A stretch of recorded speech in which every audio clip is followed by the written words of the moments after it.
the Zimbabwean connection to work, and we have our guest with us, Shantiso Tshuma, also known as Stuart. Stuart is a raft guide from the Zambezi, a raft guide and kayaker, and Stuart and I have worked together for quite a few years now, and developed quite a good friendship over those years, and have worked on lots of interesting projects. And I thought that it might be interesting for you guys to meet Stuart, and if you have any questions and hear about the life on the Zambezi, and I know there's a lot of rafters and kayakers out there that I know that might be interested in what it means to be a Zambezi kayaker and a Zambezi raft guide. This is your man right here. Also, if you've never been rafting before, this is a good guy to get in touch with. He will safely take you down the river and show you the ropes, and he can help dispel any sort of fears or myths or legends you might have heard, and get you guys on the water. My first rafting experience changed my life completely, and I went from having never done it to pretty much full-time kayaking every day of my life. So you never know what it might do to you too. So hopefully you guys are getting this now, and I'm sorry that we're so late, but technical difficulties happen, and it's just one of those things. So Stu, if you want to say hi and just introduce yourself a little bit and tell them where you're from and where you live and what the story is. Hi everyone, my name is Shantiso Tshuma. That's my full name, and on the river they call me Little Stu. I don't know if I'm too little or something like that, but yeah. I'm a guide on the Zambezi. I've been on the Zambezi since 2003, and yeah, I'm still there. 2003, that means what? How many years is that? 17 years now. Yeah. 17, yeah. Are you even old enough to have been somewhere for 17 years? So what was that? I said, are you even old enough to have been doing something for 17 years? No.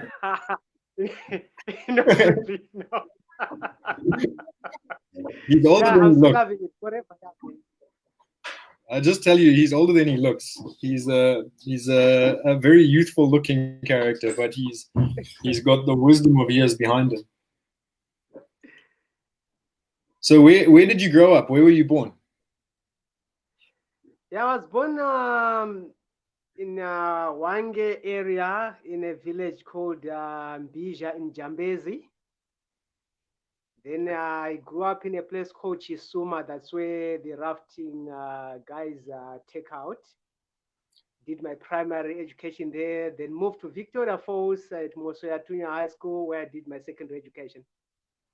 So just for those who don't know, Zambezi is a village which is basically near Rapid 24. Exactly, that's Zambezi is near Rapid 24. Then Chisuma is one at number 19. Yeah. I just want to give a quick shout out. Say hi Val, hi Dan, hi Mike, hey Kamzi, hey Bianca. Thanks for coming, guys. Stuart, you know some of these people. You know Bianca, I think.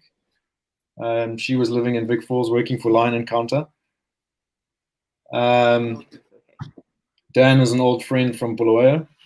Mike is from Bulawayo, but he's currently in the UK in the British Army. And Kamzi is the wonderful wife of my good friend Ahmed, who catches snakes with me. So great to see you guys there. Oh. So yeah, so like you were saying, Zambezi is near Rapid 24, and then Chisuma is basically between 21 and 23, isn't it? Yes. Yeah, so when you go on a normal one-day rafting, you normally take out just before Chisuma, and then on a high water run, you take out after Chisuma near Zambezi. Yeah. And so for guys who don't really know the area, those villages are along the river, but right at the top of the gorge. So Stuart and people from that area basically live on the edge of the gorge, and it's quite spectacular. So, Stu, what made you get into rafting in the first place? Yeah, it wasn't my dream to be a river guide. I wanted to do something else, maybe to be in the medicine field. Oh, really? But as time went by, my brother used to work for Shearwater. It's called BK now, rafts in Norway. So he used to take me rafting during weekends. And I started loving the river. Then from there, I thought, maybe I should just take it. Then I started training. Yeah. So do you know who's Maranjis has just joined? Matt Jolliffe. Matt, is he there with you? He's there. No, he's on. He's watching. I've just seen on the comments that he's watching. Hi, Matt. How's it, buddy?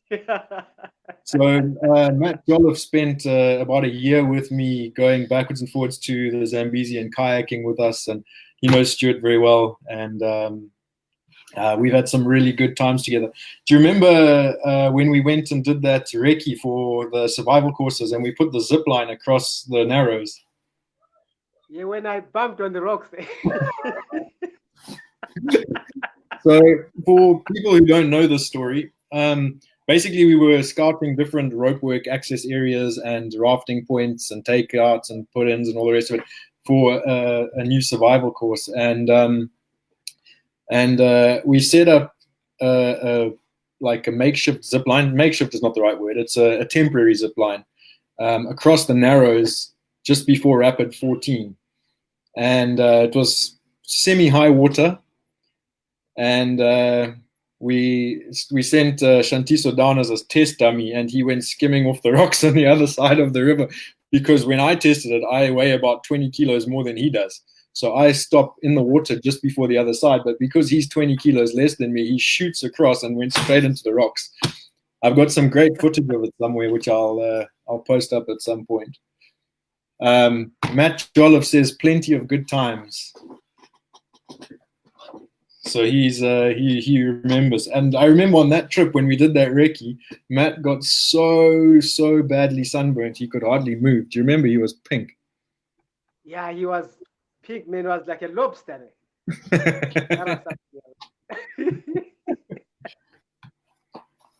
So Stuart and I have worked on lots of projects. We've done survival courses. We've done multi-day raft stuff. We've done television shows. We worked on 2 seasons of The Amazing Race together, isn't it? Yeah, true, yeah. One in Zim and the other one in Zambia.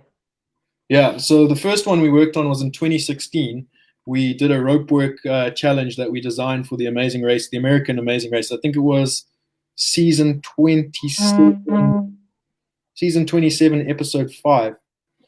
And we designed a rope system where you pull people up to get a clue out of a vulture's nest and then let themselves down. And it was on Kalundu Island, eh? Yes, yeah, Kalundu Island, yeah. Mm-hmm. Yeah, so every day, every morning, we had to go off to Kalundu Island, chase the elephants away from our working place, and then start doing our job. And we basically spent days on days on days on this island. In the middle of the Zambezi, the upper Zambezi, just across from the boat club. And what a beautiful, beautiful place. But one of the things that Stuart and I are notorious for is that whenever we are together, we seem to get arrested. And not because we're doing anything wrong, but we tend to get arrested together for doing everything right and just people thinking we're doing things wrong. And this particular time, we had gone to Kalundu Island for the recce before we even started doing the design and the building of the thing. All we did was go to look, but we went on a boat and we took trunks full of rope gear across with us so that we could have a good recce. And when we got there, we did our job and everything. But as we came back, we were abruptly arrested by the National Parks Authority for trespassing on National Parks grounds that you're not allowed to go to.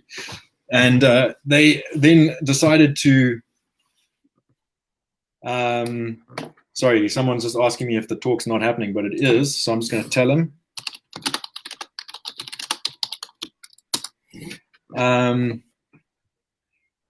Yeah, and then they saw the trunks of equipment and decided that we were definitely poachers because why were we carrying all this equipment? And anyway, long story short, we were taken up to the National Parks headquarters and threatened with a lot of time behind bars and all the rest of it. And it turned out that the permission had been granted by National Parks head office, but the information hadn't been conveyed to Victoria Falls National Parks. But the saving grace of what happened was that the guy who arrested us, when he took my ID to see my name, he remembered that we had 5 years earlier gone and relocated a big 4-meter python and 45 hatchlings together. So he was quite chuffed. He was like, "Oh, Paul, it's you. Do you remember when we went and got that python from Turk Mine? It was in South Africa for 5 years. I haven't seen you in so long." So he then decided to listen to our story when he realized we weren't just fly-by-nights. And and then called us his head office, and they decided they would let us go, and that we had the permissions. It looks like we've lost Stuart again. He's frozen up. Hopefully he'll be back in a second. Does anyone have any questions or want to know anything specific about Zambezi raft guiding? Yeah, I've lost him completely. He's fallen off the connection. Prince, another Vic Falls local. What's up, buddy? Hi, Rosie. I'm just trying to send a link to Graham Simmons because he can't find the broadcast for some reason. Come on, Graham, you can do better than that, mate.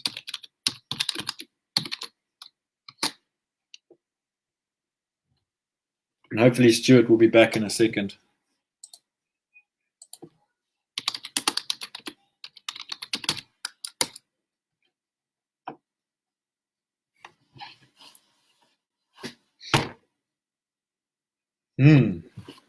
So in the meantime,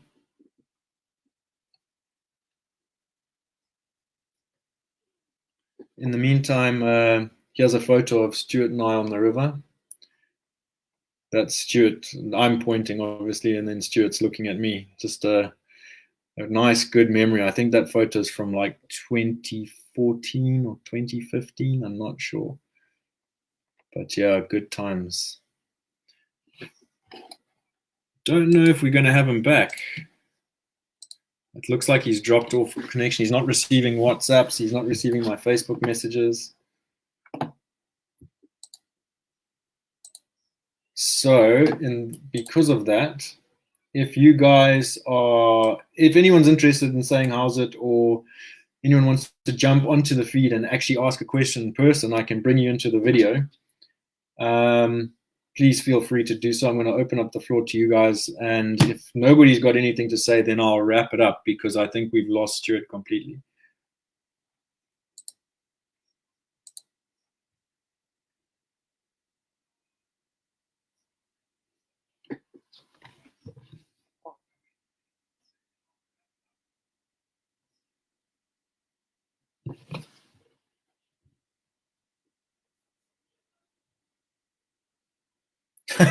So Rosie, I was just asked, hi, how do you paddle? Remember that question I asked just before we went into the river?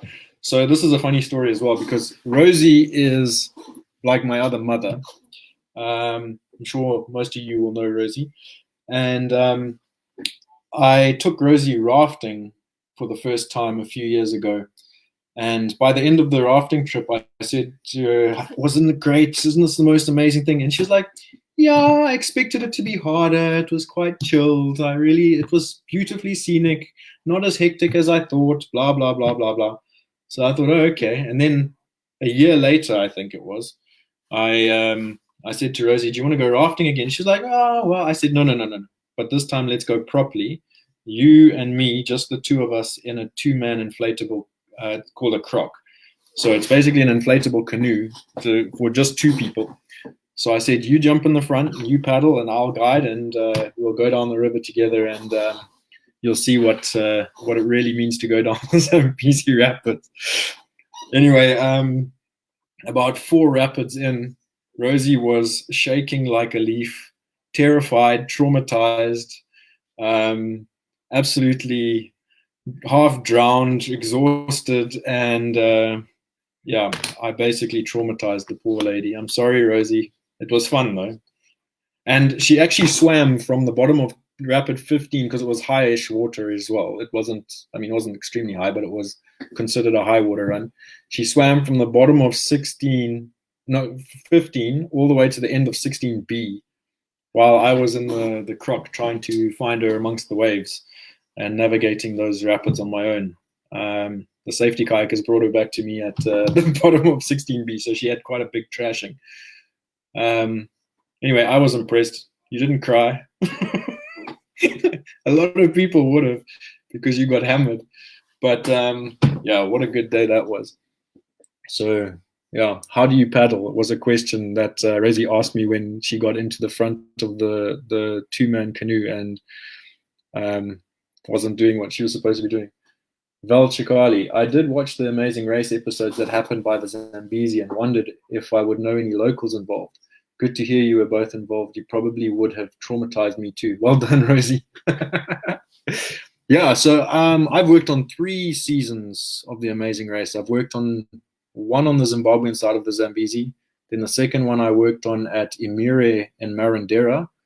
And then the third one was on the Zambian side of the Zambezi, which was the Israeli version of it.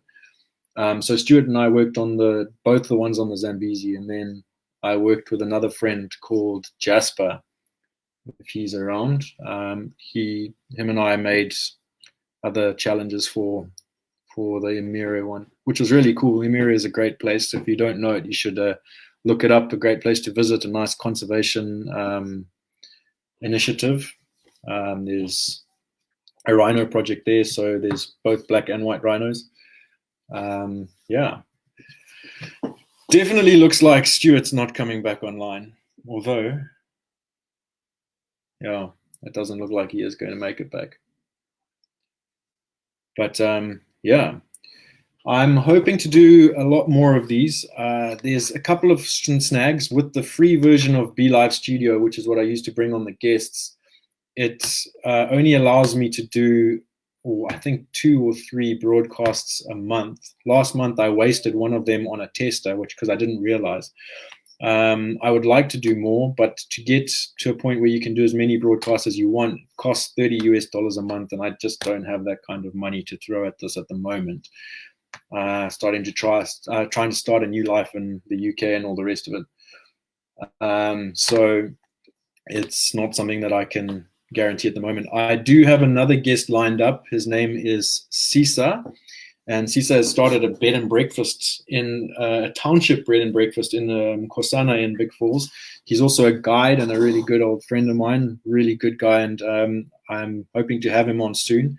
And another guest I'm hoping to have on soon is James Moffat, who is the father of my previous intern, Charles Moffat. And we want to talk about the human condition and the global mindset of humanity currently. It's quite a deep one. Yeah, hopefully we'll have a lot of diverse characters on this little show that I'm hoping to have, and hear a lot of perspectives about a lot of different things. I'm also Tuki Androlakis. He has been posting a lot of stuff about COVID-19 and a few theories on the facts and figures and the misinterpretation of data. So he's quite keen to come on and have a chat about what he has to say about all of that. Graham Simmons has just commented, well done, Graham, you made it. With the potential of the Batoka Dam being built, will it affect the rapids and change the face of whitewater rafting? This is a very interesting question. And it seems that the more I ask this question, the more I get different answers about it. And I've heard conflicting reports from people that are supposed to be in the know, and I don't really have a good answer. The last answer that I received that I can't vouch for was that the dam will flood all the rapids up to number 4, which means rapid 1, 2, and 3 should be okay. But so that means you can still do surf sessions at number 2 and 3. You can still, in low water, you can still run number 1, 2, 3, which is absolutely nothing compared to what there is available. And on a whole, it will pretty much destroy the rafting industry. The thing that doesn't really hit home a lot of the time that people don't understand is that the dam always gets built under false pretenses. The villagers get promised jobs, the region gets promised electricity, it's supposed to help the economy and all sorts of things like that. But the actual fact of the matter is it's just going to line pockets. And the fact of the matter is that the dam, once built, won't need any jobs except for 1 or 2 very highly skilled jobs. The building will probably be done by the Chinese, and they bring their own labor forces in, so the villagers won't get any jobs. And the rafting industry supports the villagers like Chisuma, Jembwe, and Dibu Dibu quite extensively already through portering, through raft guiding jobs. Most of the raft guide come from that sort of area. So the little bit of work that is available for those villages will be no longer because the industry will collapse. The big raft players, when I've spoken to them and asked them if they're concerned, they're not really. They said that rafting doesn't generate the kind of revenue that it used to, and that rafting is no longer a bread and butter thing for them, and they will just focus their efforts on other tours and other operations elsewhere. So the unfortunate thing is that there's a lot of apathy around the topic, and because of that apathy, I mean, I hate to go on and on, but apathy is the death of most things in Zimbabwe, because people feel like that they have no impact and that they can't actually impact the decision-making process or what happens in their environment, so they become apathetic, and as a result, nothing gets done. So yeah, I hope that answers your question, Graham, but I think you know those answers anyway, but thank you for that. Graham is also supposed to be a guest at some point. Him and I are going to chat about some interesting stuff, and hopefully that'll be soon. Maybe Graham will be the next guest. Hopefully. Guys, put comments there if you want Graham to be the next guest. He's quite an interesting character.